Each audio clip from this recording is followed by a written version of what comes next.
Good afternoon, and a very warm welcome to all of you who decided to welcome us here today. My name is Linus Kjellberg, and I'm responsible for sales. Today I'm here at the Bosch Rexroth headquarters, and with me today I have my colleague Halil Ergin. Welcome, Halil. How are you doing today? Hey Linus, thanks. I'm fine. How are you doing? Very well. We're happy to be here together and to guide you through this session around 40 minutes. We will take a look into Kassow Robots and also possibly answer the question, why are we at the Bosch Rexroth headquarters? But we promise you, it's not going to be a boring session, not just about theory, we're also going to get hands-on later. So we got a little surprise for you lined up. But before we get going into the details, we just want to give you a couple of hints about the platform that we're using. So today we're on the MS Teams platform, and first and furthermost, this session will be recorded and also made available after the session to make sure that if you want to watch it again, or if you have some colleagues that did not have the chance to join this web seminar today.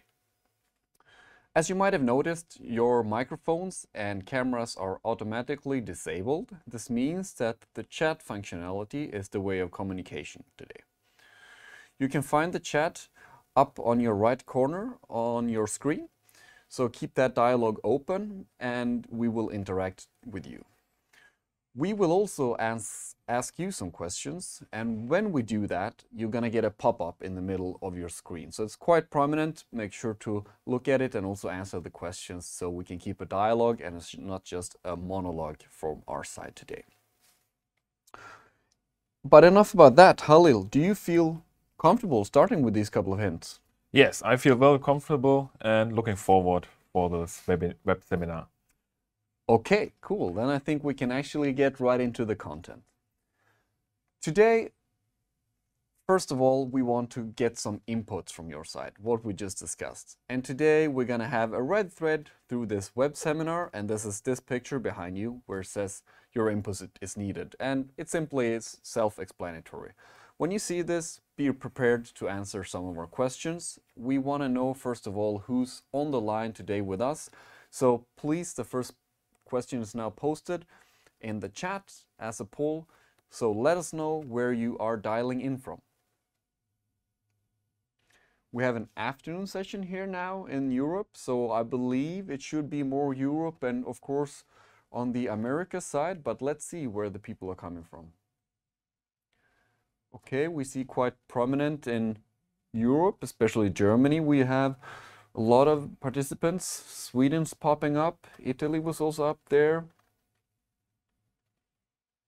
Poland, USA, Hungary.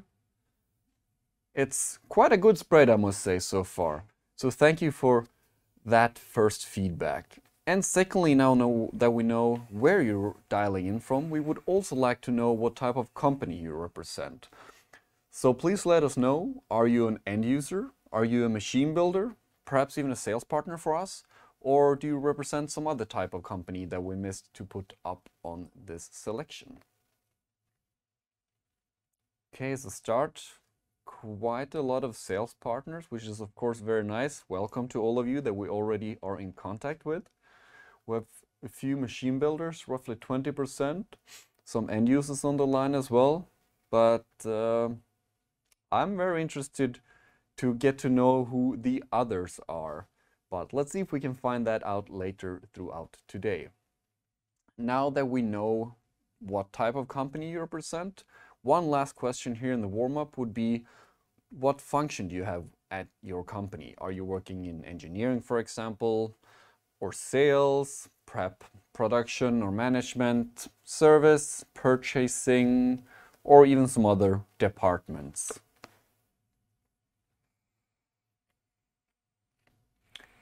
Engineering and sales is quite prominent. This would also been our guess before we started this webinar, but this is of course what we want to have on board as well. So very welcome to all the engineers and all the salespeople out there, and of course the rest of you as well. But Halil, I think we now have a pretty good view of who's on the line with us today.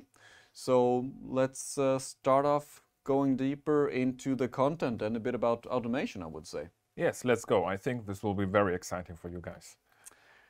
what you see here on the picture is still the reality in a lot of places today. You have workers actually palletizing boxes manually. On a daily basis, carrying heavy loads, of course, that will wear them out. If you take the middle part, an operator operating the machine also unloads and loading the machine, and that in the end results that they cannot tend to maybe as many machines as they would like to do, or as you would like them to do.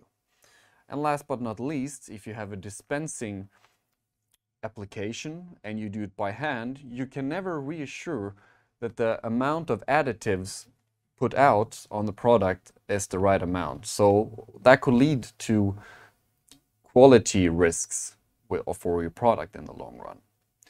These are actually pretty good use cases to think about when it comes to automation, and specifically when it comes to robotics. So I hope we can give you some inspiration throughout today about how perhaps to solve these three use cases. Because by solving that, it could also lead to an improved working environment, increased efficiency, or even increased product quality. So who wouldn't want that? But before we go into details about applications and use cases, we would like to set the stage a little bit about why we are talking about automation and why we are talking about robots. So we pinpoint three different topics why we see the automation with robotics is so important as of today. First of all, it's very tricky nowadays to find qualified labor. And this specific topic is one that is not only a regional topic, it's a worldwide topic. We see this happening everywhere. And of course, a robot that does a job that previously was done from a manual worker can help solve this problem. The need for the flexible automation. The batch sizes are getting smaller and smaller, and at the same time, the product variety is getting bigger and bigger. So of course, in the long run, your productivity will actually have to do quite a lot with how quickly you can adjust your production. Last but not least, let's not forget the financial side of things. What we see quite a lot with the collaborative robots is a pretty decent return on invest. So looking on the complete solution, what it costs to implement the robots, it's a pretty good payback time. When we're now speaking about robots, collaborative robots, what do we mean? Industrial robots. And to just get a common understanding about what we'll be talking about here the next 30 minutes, we wanted to get a distinguishment between the industrial robots and the cobots. So we just put together on a general level a few points that we think make sense. If we're looking on the industrial robots, most of them are heavy duty and actually have a fixed installation throughout their lifetime. In comparison to the collaborative robots, which are lightweight, that also means they can have a flexible installation. And what do we mean with that? Well, you can have a possibly task change with the robots. So you can redeploy them to do something else, while an industrial robot more is focused on the periodical task over a longer period of time with high repeatability. And what enables this flexibility is the ease of use of the collaborative robots. And especially when we're emphasizing on the teaching and the programming. If you compare that to the programming in an industrial robot, you can spend endless amount of engineering hours to make that up and running. Last but not least, we would like to mention the shared workspace possibilities that you do have on a collaborative robot. And also, you could even have a possible safe human interaction. If you compare that to an industrial robots, we all know that they usually require a separate workspace and they're not so safe to interact with. But please remember that I mentioned possible safe interaction. Just because you're utilizing a cobot does not mean that your complete solution is safe. Halil, did I forget something? I think that was a very pretty good cover-up of the general idea. All right. Then I would suggest let's see how we ended up here and maybe answer the question why we are at Bosch Rexroth headquarters. Some of you, or probably all of you, might know Universal Robots. And a fun fact that not everybody is aware of is actually that Christian Kassow, back in 2005, is one of the 3 co-founders from Universal Robots. In 2014, Christian Kassow then started the development of a 7th-axis cobot, which later became the company of Kassow Robots. If we fast forward a little bit to the year of 2022, this is where Bosch Rexroth became majority stakeholders in Kassow Robots. Hence, we are today in the studio at Bosch Rexroth headquarters. And a lot has happened since then, with one of our key milestones to relocate to new facilities in Copenhagen, where all of our robots are built. And you've seen the picture already a couple of times with the views from the office. So we make sure the robots are taken good care of before they are shipped out to you in the world. To make a long story short, and to maybe get a little bit better feeling of the robot and the company itself, Halil, could you maybe give some flesh to the bone on our claims, strong, fast and simple? Yes, sure. Let's start with the first claim we have, strong. So I will start with the joints. Our joints can hold up to 236 Newton meters, and that's pretty strong, right? Very strong. Then we have the second part actually of this strength of our robot, which is the build. It's completely built of aluminum, which ensures actually a robust robot if you have one. Then overall, the high payload and reach ratio of this robot makes this actually, together with a small footprint, to a good fit. Then we have the second claim, fast. Thanks to the 7th joint of our robot, we are pretty flexible in our movements. We can do complex movements easier and reach different locations throughout different movements of the robot actually. And thanks to the joints as well, again, the joints, we can speed up to 225 degrees per second. And maybe to give a reference, because that's pretty hard to just say 225 degrees per second. What does that mean? To give a reference, if you have an analog watch, so your second dial, it's moving with 6 degrees per second. Just to put it in perspective a little bit. Yes, I think that's a very good idea to explain. Then we have our last claim, simple. Most of you will be used to smartphones these days, me as well. And the first time when I programmed a Kassow robot, it was very easy for me to get hands on it and understand everything, because it's literally an Android app built on it and it's very intuitive to use. And yes, it enables you to program, to simple program, but you're also in good hands when you want to have a complex program as well. All right, well, actually, I assume these claims are valid for all the 5 models that we have. Yes, of course. It's valid for the whole portfolio we offer right now. All right, well, before we go into the portfolio itself, I would actually like to ask the participants a couple of more questions just to get a feeling of what they are dealing with in their daily business. When we speak about robots and when we speak about automation with robots, there's a few things that are important to know to set the framework, right? And one thing that is very important is, of course, the weight. So if you have an application already done with robots, or if you have something in mind, what would be the typical weight or the average weight you would have to move around in such application? Is it less than 5 kilos, more than 20 kilos, or is there somewhere in between there?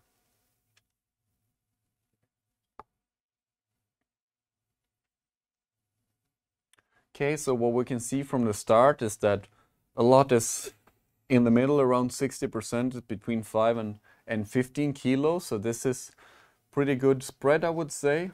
There's more and more now coming in also on the lower end side. Quite a few also above 20 kilos, which is pretty interesting to see. Thank you for that answer.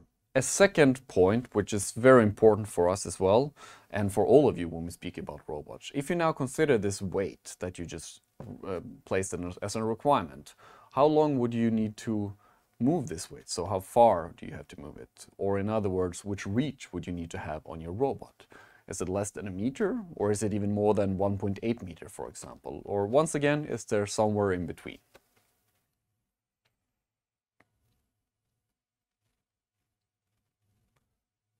Okay, what we can see now from the beginning is quite a lot coming in between 1000 and 1400 millimeters, which is quite expected. This is where we also see a lot of the use cases out there on the market. A little less above 1.8 meter and some there in the higher range between 1.4 and 1.8 meters. So this fits pretty good, I would say, to what we want to show you and discuss with you today. Last but not least, we also want to ask you a question. It doesn't really have to do with the robot itself. It has to do with the other type of robot, a mobile robot. So are you considering or have you already implemented some robot arms or cobots on mobile applications, AGVs or AMRs, for example?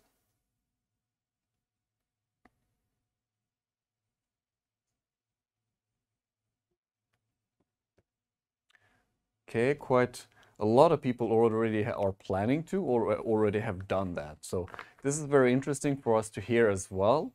Why? I think it will become clear why we asked you these 3 questions a little bit later through our web seminar here today.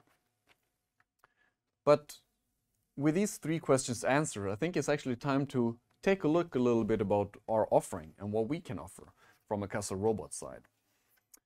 The idea of our portfolio is to have actually a portfolio that fits the customer needs and not a one-size-fits-all solutions, which we also sometimes see. But Halil, maybe you can take us through our portfolio and show the participants what we have. Yes, sure. So our portfolio consists of 5 robots in total.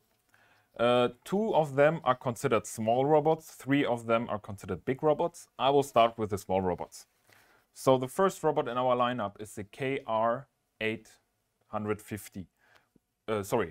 810, which has a reach of 850 millimeters and a payload of 10 kilogram, which is actually twice as much as the market standard.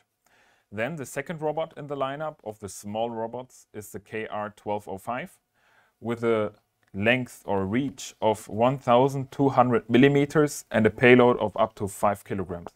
It comes actually handy if you need that a little bit more reach but don't have so much space. Then the third robot, which is the first robot of the big ones, is the 1018. The 1018 has a payload of 18 kilograms and a reach of 1 meter. And that's actually our bodybuilder. I mean, we call it so. All right, well, it seems that to be a pretty clear logic to the naming of the models if you take the performance into account. So 3 down, 2 to go. Don't let me stop you there. If I say 1410, what do you say? Well, with 1410, I say 1400 millimeter reach and 10 kilogram payload. And this is actually a very versatile robot. Then we have the last one, the last of the big ones, and that's the 1805. It has 1800 millimeters of reach and 5 kilogram payload, and it's actually pretty majestic when you stand next to it. I would say there's a lot of opportunities out there with this portfolio at hand, right? Yes, exactly.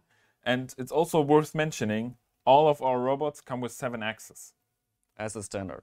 As a standard, of course. And one thing that is not a market standard, which is also important to mention, is that the payloads that Halil just mentioned, you can utilize at the full reach of the robot. Meaning you can take this 5, 10 or 18 kilos all around the working envelope of the robot. So this is an important point to also give to you, that you have that in the back of your head. Yes, exactly. And did you say something about mobile applications? You're right. Now we know about why we asked about payload and reach, but mobile applications, I do think we have some pretty exciting news there as well. Let me introduce to you the Edge Edition. This is in true Kassow Robot spirits, created in a very compact and modular way.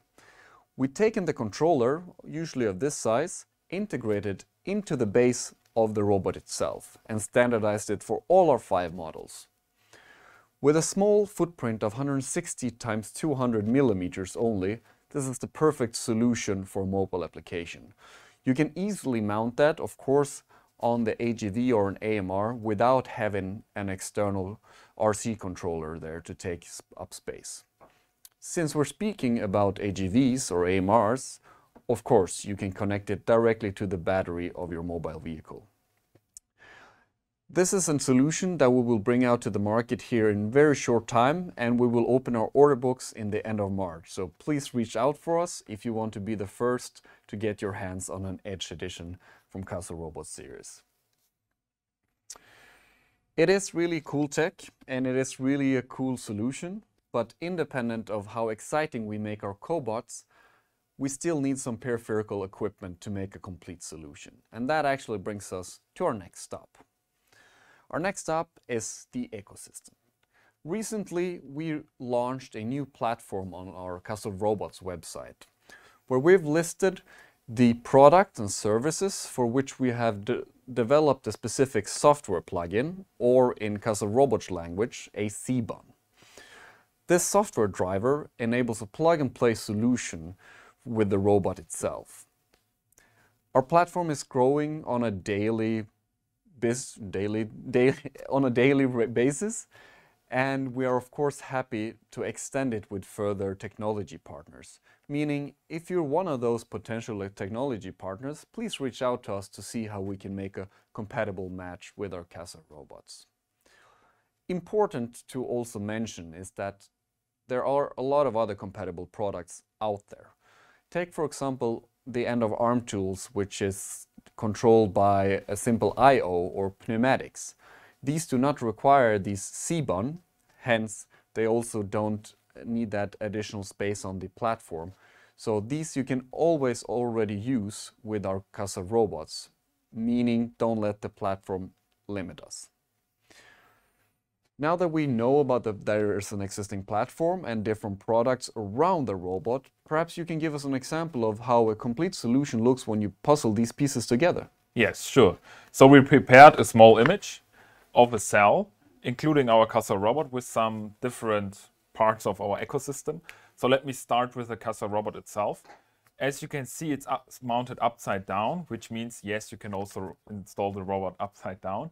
It's installed at on an extension column, which can actually lift the robot up and down to extend the reach. Then the second part is the camera system. The camera system actually enables the robot to know where to pick. Then we have the gripper. The gripper enables the robot to pick. And then we have the PLC. The PLC actually, despite our big variety of I/Os on the controller itself, enables the robot for extended machine communication. And then last but not least, we have like this simulation software, which enables you to see what your cycle time is and if this whole constellation works as you intended before you start it in real world. And to add one more possibility, actually our CBONs extend further with CBON-X. You can create your own applications and extend them as well with this new platform.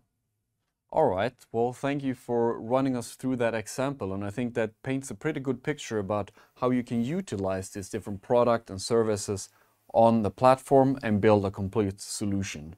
And I really like the idea with the CBON-X framework, where you give the opportunity to not only the technology partners, but also to normal partners or our end users to build their own application blocks within the system.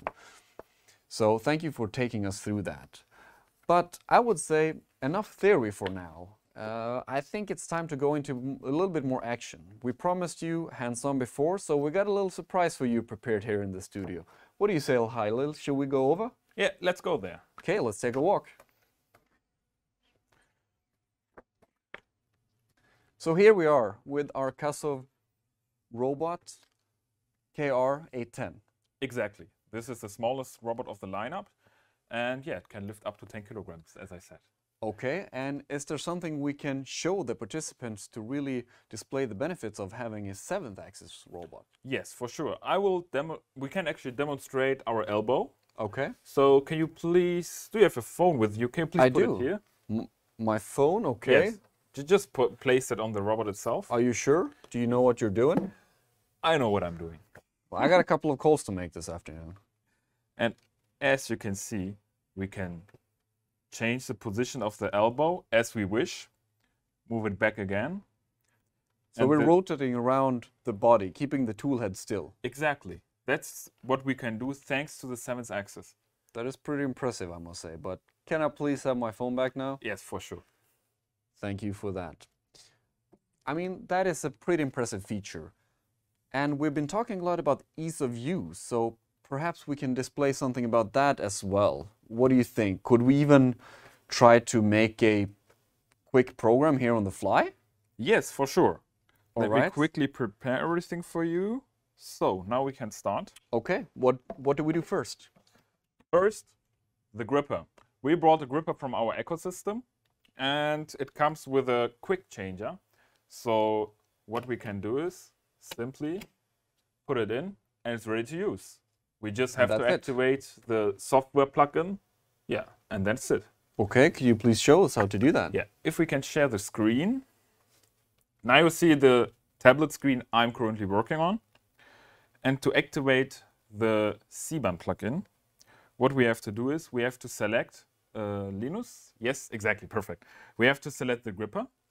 This red one, you can see it there on the back next to Linus. And then all we have to do is press activate. Then the system is activating the gripper itself and initializing. Then we have to mount it so the weight and the TCP is set correctly. Okay, so meaning all the data that the gripper carries is now activated so the robot controller knows about it just through the C-band and yes, activation. exactly. Exactly. That's how it works. Seems pretty easy to me. Yes, it is. Then let's go a further part or further step actually and make a small pick and place solution. Let's do it. Okay, to do that, the first thing I'm going to do is drag and drop a move command to our program tree. And Just there like you have that. it. That's how you make a move command. Okay. Then I take the tablet, put it on side, and now it comes to the handy part with our hands. So, how do you teach it? we have a button over here. So you don't need the teach pennant. You don't need the teach pen, that's correct. You have a button over here, and with this button, you can move the robot to a certain position you wish. For example, this position. Okay, and I believe that's pretty handy if you have larger robots you gotta move around. You have two hands instead of just one. Yes, exactly. You can just touch the robot with both hands, and the one is supporting and the other one is doing the work. With a simple double click now, I can teach that position. Right now, it's called P2. Okay. So with this position P2, we can now move on to another position. Let's say here. What do you say? Is it good? I have no idea what you're doing, so I'm Should be okay. interested. Let's do a double click, and as you see, it just creates a second move command. So it automatically creates a move command and automatically creates a new position. Yes. But why is it then red? Did we do something wrong? Yes, it's red because it's not confirmed yet, because the first one was intended, but the second one may be not intended. Okay. So the program automatically says this might be not intended, and we have to Safety feature. confirm it. Yes, exactly. To not mess up with the future program. Good to know. Then let's make a third position. How about this? You tell me. Looks good. All right, if you say so. Okay, now after we teach our 3 positions, I will confirm them. Confirm. And now they're there. Now All right. they're ready to work Are with. we ready with the program? Not yet. Not yet? Now we have to do small adjustments. Now I will drag and drop the gripper itself into the program. So this is the C-band that then was activated. Yes, exactly. Then I can select here force with which the gripper will close. And then I will multiply, I will multiply the P2 and put it under the gripper. Okay, So we interesting. actually have the full program ready. Really? That's Yes, it? That's it. Okay, can we press play and see what happens? Yes, let's see what happens. I hope I did everything correct. Let's see. Now the program is loading. And that depends then on the loading time, depends on the size of the program? Yes, exactly. It always depends on the size and different factors. Okay. And the first move is always the first joint position. And you get a confirmation when you're there, right? Yes, exactly. And let's go.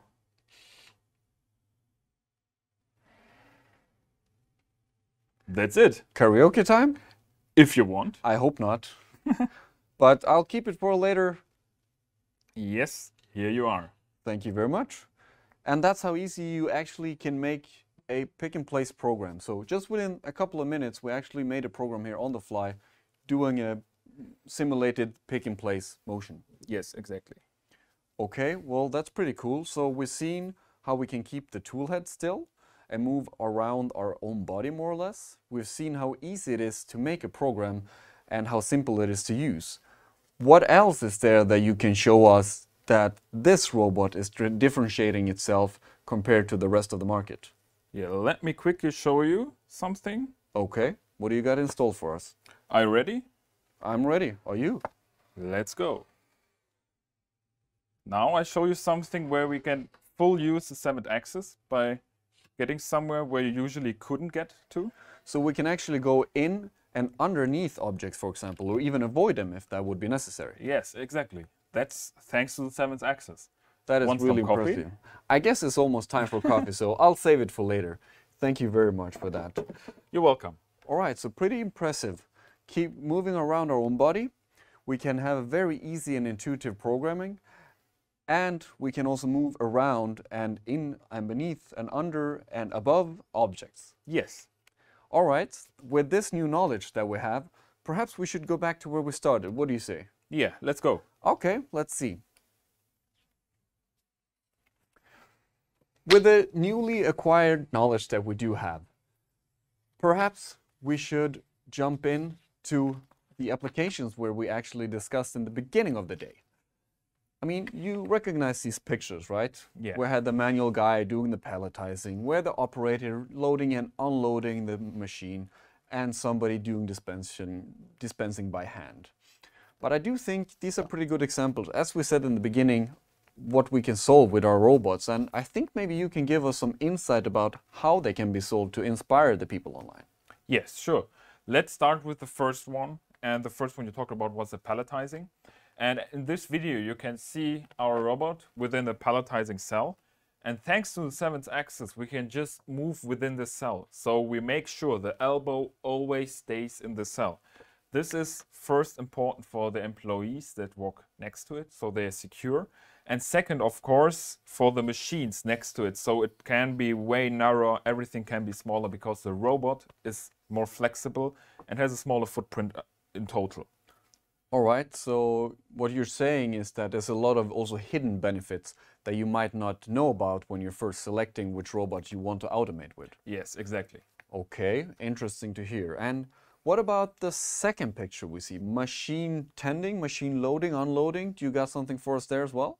Yes, so in machine tending solutions, you usually have to retrofit a robot in an existing machine. And in this case, the advantage of the 7-axis robot is it can stand next to the door, because with the elbow it can just touch into the door when it stays next to it. And this is a benefit a 6-axis robot doesn't have, because it has to stand in front of the door to actually reach everything. Then comes also the second benefit of this particular user case, and this is, for example, when there's maintenance work on the tending machine, the robot doesn't have to be removed, because you can simply press the button, move the robot away, and you're good to go. Okay, so to summarize that, sounds like we can save a lot of time and of course also space just by placing the robot on the side instead of in the middle of the machine, door opening, so to say. Yes, exactly. Okay, very good. We learn something new every day. And last but not least, do you got an ace up your sleeve for the dispensing as well? Yes, so for the dispensing, we also have a video prepared. And here you can see, like, there are a few important things in the dispensing part. So first of all, we need a constant tooltip speed, what we can provide you with. And in addition to that, our robot can run, thanks to the 7th axis again, a very complex trajectory in one go. And this is for some gluing applications, for example, important, where everything has to go in one go or one run. And this is something we can provide with our robot. And yeah, total, the 7th axis makes the robot more flexible. And what else should I say? I mean, that's impressive, right? I think that's plenty of benefit. So We saw now 3 different use cases and a lot of different benefits of automating with the Kassow robots, right? Yes. But this is of course not all that is possible. So if you're interested in more use cases, we would strongly suggest that you go and visit our Kassow Robots websites, because there you'll find not only use cases, but if you have a specific application, you'll also find contacts to your sales partners and to the technology partners if you're interested in specific solutions that we have available on our platform, ecosystem platform. But I think before we will coming to an end closely in this session, we have a couple of more questions to ask you guys on the line.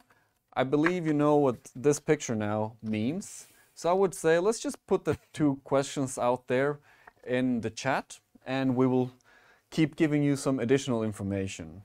We just mentioned the website, and one actually very good thing about that is you can find out which shows we will be attending and where we will be present here in the coming future. And of course, we would be very happy if you come by to just get a demo of the robot, get a feeling of it, and have some discussions with us. That we would really be looking forward to. And we posted some questions in the chat, but I also have to ask you, Halil, how satisfied were you with this webinar? I'm very satisfied with the webinar, and it was a pleasure to be able to present the robot to you guys, some applications, and yeah, our 7th axis. Very good. Thank you for spending the time here with us. And with that, it's actually time for us to say goodbye. But first of all, thank you for calling in and participating in today's web seminar session. We hope to see you and hear from you soon. All the best and have a good day. Have a good day. Bye.